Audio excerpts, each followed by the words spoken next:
Hi, all. This is Dr. J coming to you live from Eastern Long Island, New York, where Dr. J is feeling very optimistic despite the hazy, hot humidity, the dog days of summer. Today was arguably the hottest day of the summer. It seemed like steam was coming from the pavement below your feet. My wife was coming home from New York and she said I had to talk to her or she would faint walking to the train.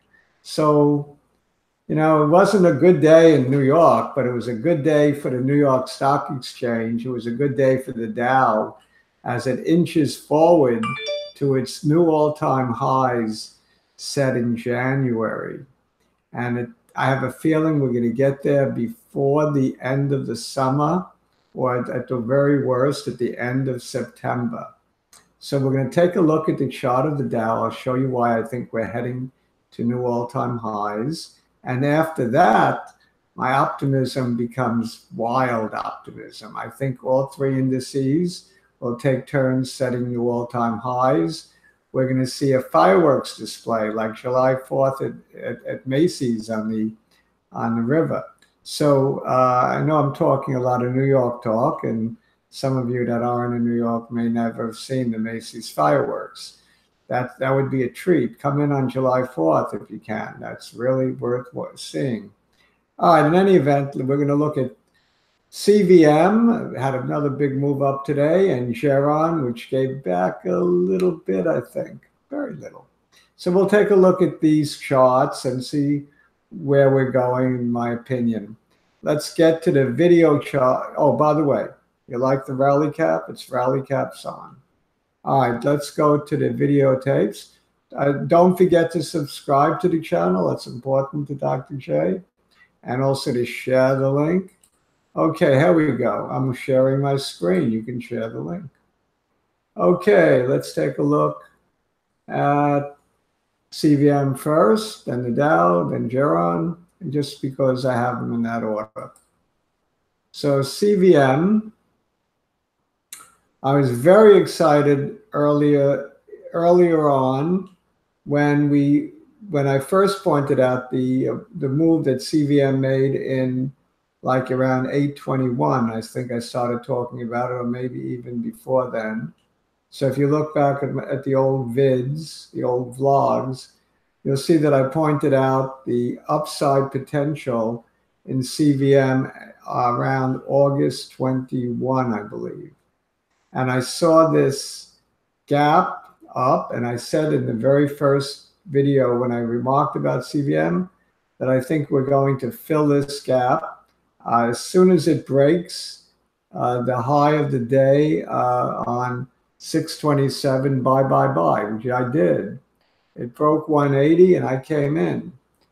And I have a small position. I'm not saying I have a large position, but I'm looking to add to it on any dips.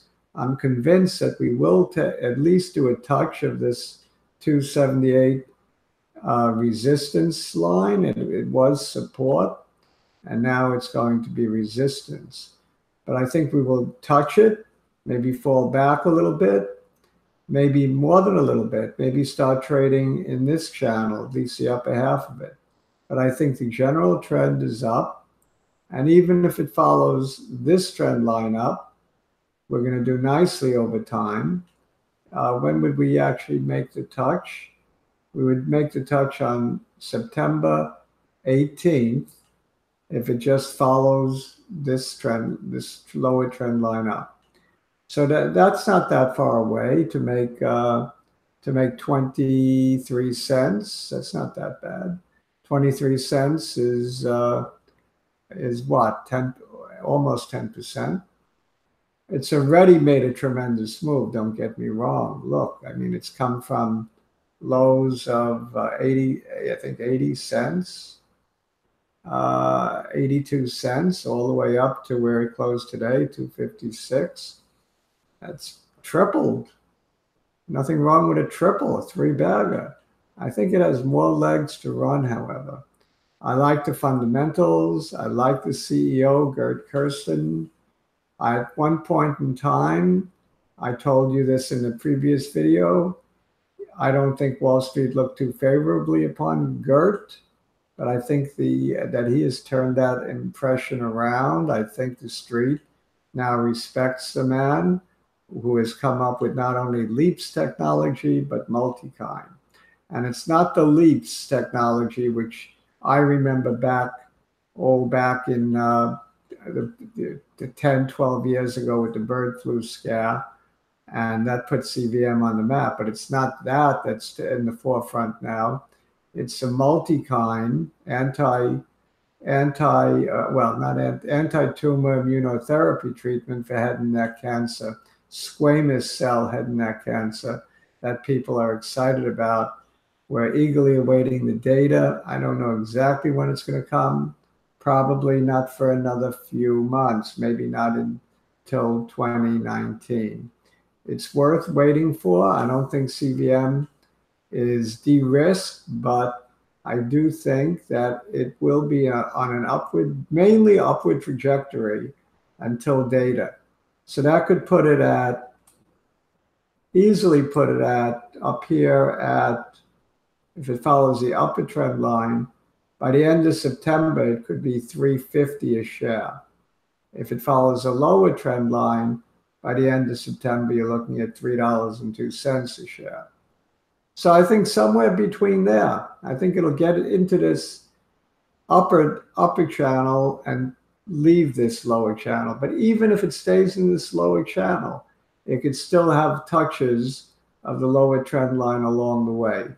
So I like CVM as a long-term play. I think I like all biotechs now. The IBB is something worth buying, I think. The IBB lags the Dow, lags the NASDAQ, lags just about every index. But I think it's going to play catch up at least till through the end of the year, and if not further than that. So I think the biotechs are coming to life. I think this little biotech, CVM, has a lot of life in it. I think it's a buy. Now, again, this is one man's opinion. I do my own thinking. I do my own research. And I suggest you do your own due diligence as well. Let's take a look at the Dow. Speaking of the broader indices, this is not the broadest index. It only has 30 stocks, and they keep on booting out the weaker ones, putting in different ones. I think Walgreens was the latest one added.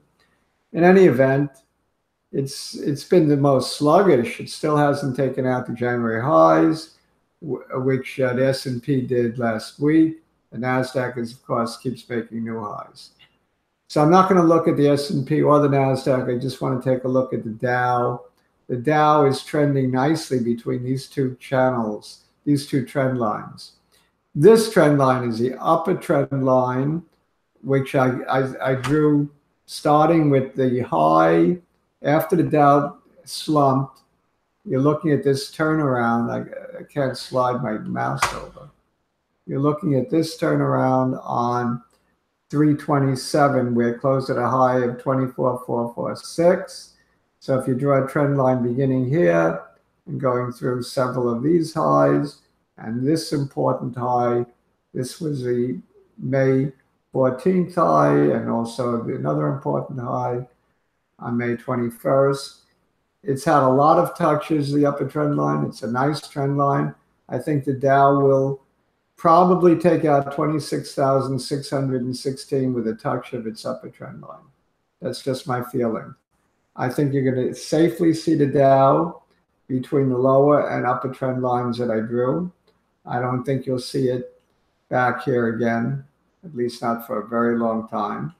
Eventually, I do think we're in for the retracement eventually. But for now, let's see, 26,634. Well, let's say we may get a touch right about 913, 911. That 911 number keeps coming up. That was my guess for when Geron would get a positive continuation decision. So 911 is an interesting number. The Dow could make an all-time high on 911. Geron could get a positive continuation decision on 911. I don't know about CVM, if it's meaningful to them in any way. But let's look at Geron now. Come on, Geron.